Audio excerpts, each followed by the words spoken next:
Hello there, welcome back to the Closet Historian. Today we're going to be talking about something, quite serious, very important that I feel I need to get this information out there. It has come to my attention that sadly, people do not know about dress clips, and I'm here to remedy that problem. You see, people keep telling me that I don't know what I'm talking about and that these are shoe clips, and that's just not the case, and I don't know about you guys, but I just don't like it when people keep telling me I'm wrong when I know I'm correct. This is why I don't have any friends. But today, I'm going to be pedantic and set the record straight once and for all. Listen, today we're going to learn about dress clips, okay? This is a dress clip. That's right. This is a little leaf-shaped, rhodium-plated, probably, whatever the heck that means, dress clip with rhinestones and some sort of a base metal with a little clip on the back. Now, they're basically like brooches, like small brooches, basically, but instead of having a pin back, they have this little clip on them.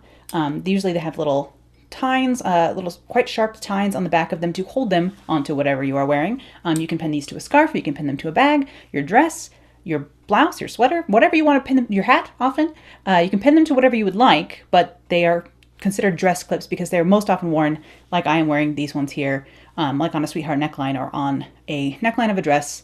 That's where I think, the most common place to put them was, but of course you could wear one on the neckline of your sweater, in your hat, etc. So now that we have seen an example of a dress clip, let's go over the different types of vintage clip jewelry. First, we have fur clips, and these are like dress clips in many ways, or like brooches in many ways, except for the back of these has these two little prongs usually. I've never seen one with 3 prongs, but I'm sure they probably exist. But they just have these sharp little pin backs, but without having the little end to secure it on the other side. Hard to explain. I'm just going to put the photo here to show you what the back of a fur clip looks like. This is called a fur clip. Sometimes you'll see these referred to as dress clips. You can pin them onto your dress, but I think they're more made to clip into plush furs, this style of pin back. Sometimes it's I feel like the prongs are pretty thick to be going into fabric. Of course, when you have a tapered pin like this, or any kind of pin going into fabric, hypothetically, it's not cutting any of the fibers, it's just pushing them aside. So your fabric with a little steaming, sometimes if there's a hole from a pin or something like that,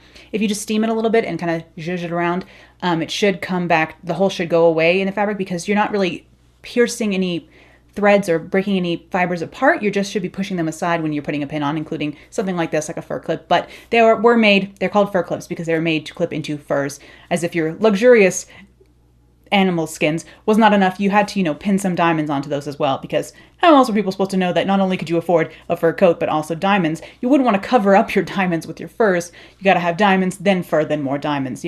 You see how it works. The next type of clip we have to talk about today is shoe clips, because these do exist, but they are just different from dress clips, I promise. So shoe clips have this sort of a back on them. It's a little bit shorter of a clip. It is meant to secure on the very rim edge of your shoe, because you don't want to pierce your shoe or get indents on top of your leather of your shoe or whatever, or the satin of your shoe. It seems like shoe clips come in both the rhinestone jewelry variety and also in ribbon or bows or leather accents that you could clip onto your shoes. So if you had a plain pair of black leather shoes, you could pin on a leather rose or a leather bow on the front and make it look like you had more shoes than you really did. This kind of shows probably a 40s thing, again, where it was wartime rationing. You only had one pair of shoes, but you wanted to make it look like you had several pairs of shoes. I assume that's where this really came into prominence, but shoe clips were definitely a thing through the 80s, but you don't see them as much now, but you can make your own shoe clips, and people on Etsy certainly do. So shoe clips are a thing. They're just different from dress clips, and that's the main thing I want to get across today, because I'm being salty and pedantic. And then, of course, we have dress clips, and they have these more larger clips on the back of them with little teeth, like a cleat almost, to pin into the fabric of your dress, sweater, etc.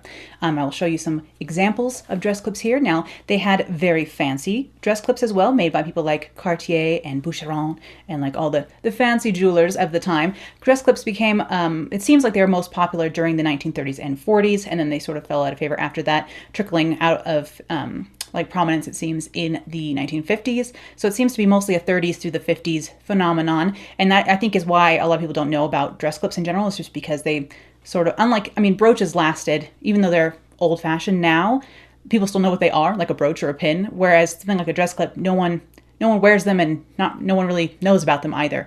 But that's why we have this video today. So there were, and still are, of course, fine jewelry examples of dress clips from the 30s and 40s. And then there also are costume jewelry versions, which are the type I have because I don't own any diamonds. But these are the faux diamond versions, the costume jewelry ones. And you can get ones that are quite fancy like this with clear white rhinestones and like shiny metal. And you can get ones that are Bakelite. You can have ones that are celluloid. I'll put a pair of the celluloid ones that I just showed in my sets video from earlier in the week of a set of celluloid dress clips and brooch that I have. I can kind of see how dress clips would be sort of a transformative piece in someone's jewelry wardrobe. So if they had like a nice rayon dress, they could wear it during the daytime. And then by clipping on some dress clips, it just kind of dresses it up for evening at the time when maybe there was rationing and you couldn't get a hold of as many different dresses that you would want to make your wardrobe sort of go the distance, and something like a dress clip could really dress up an item that was otherwise more of a day wear piece. Of course, you can wear these in so many different ways. Today I have just this set pinned on the point of my sweetheart neckline, but you can pin both of them on one side. You can pin one here in the center. You can wear them in many ways. You can wear them on a scarf, sweater, hat. Again, dress clips do most often come in sets, a matching pair, and there are a subset of dress clips called Duet clips, usually made by Coro, or at least that was the bigger manufacturer of them at the time, or Trifari as well made a lot of these, where they are two clips that will separate into dress clips like this, but there's also a separate pin backing that they will both slide onto to wear it as a single pin as well. I will show you an example of one I have in my collection. So that's another style of dress clip, but I kind of consider it just dress clips, even if it's they have a special name. They're called Duet clips because there are two of them, obviously.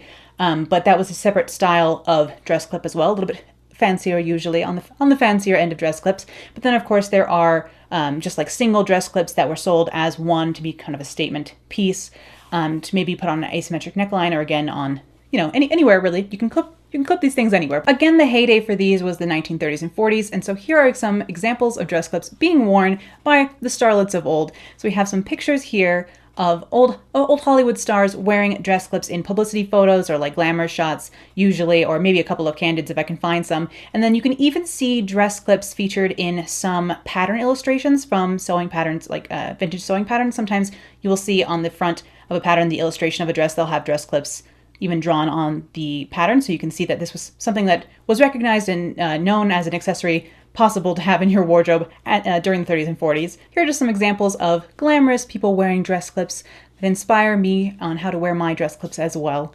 So, those are dress clips. Yes, really they are. They're not shoe clips, they're dress clips, I promise. Thank you for coming to my TED Talk. Is this video a bit petty? And definitely is very pedantic. Yes, but then again, so am I. I never said I was perfect, you guys. In all seriousness, thank you guys for putting up with me. I don't know everything about vintage style, of course. I'm constantly researching and learning new things, learning how I had been getting things wrong before or had incorrect assumptions about parts of vintage style, vintage fashion, vintage collecting.